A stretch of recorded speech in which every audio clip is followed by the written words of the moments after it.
বারবার 1000-1200 দিয়ে হচ্ছে পুনর্মূল্যায়নের আবেদন করবো, বাট আমাদের খাতাটা মূল্যায়ন করা হবে না।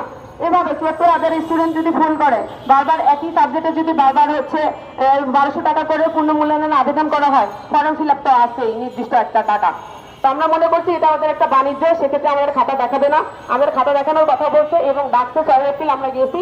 আমাদের মূলত আমাদের সাথে এই হামলাটা করার মেন কারণ আমরা মনে করছি যে তারা আমাদের প্রতি হামলা করছে, আমরা যদি তাদের প্রতি হামলা করতাম তাহলে সেক্ষেত্রে একটা মত সৃষ্টি হতো এবং পরবর্তীতে আমরা খাতা দেখতে যাইতে পারবো না বা স্যারকে বলতে পারবো না স্যার আমাদের খাতা দেখান। তো এই তাহলে তাদের বাণিজ্যটা এভাবে চলতে থাকবে। আর আমরা যদি খাতা দেখাই তাহলে তো তাদের হচ্ছে বাণিজ্যটা করা হবে না আমার মনে হচ্ছে, কারণ আমরা 50,000 প্লাস স্টুডেন্ট যদি বের হয়ে আসি সেক্ষেত্রে হচ্ছে বাণিজ্যটা তাদের নিয়ে চলবে। তো আমাদের কথা হচ্ছে যে আমরা ভালো পরীক্ষা দিচ্ছি, একটা স্টুডেন্ট একবার খারাপ পরীক্ষা দেয়, বারবার তো খারাপ পরীক্ষা দেয় না। আমার কথা এখানেই হচ্ছে যে আমাদের পুনর্মূল্যায়নের আবেদন করছি, আমরা টাকা দিয়ে আবেদন করছি, আমাদের কাছে একটা মূল্যায়ন করা হোক। আমরা চাই যে জাতীয় বিশ্ববিদ্যালয়ের কাছে আমরা খাতা দেখতে গেছি, খাতা না দেখে হচ্ছে আমাদের মারধর করা হচ্ছে।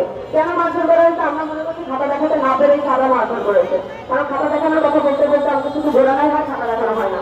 তো আমাদের এখন একটাই কথা যে খাতা আমাদের মারধর করলো কেন?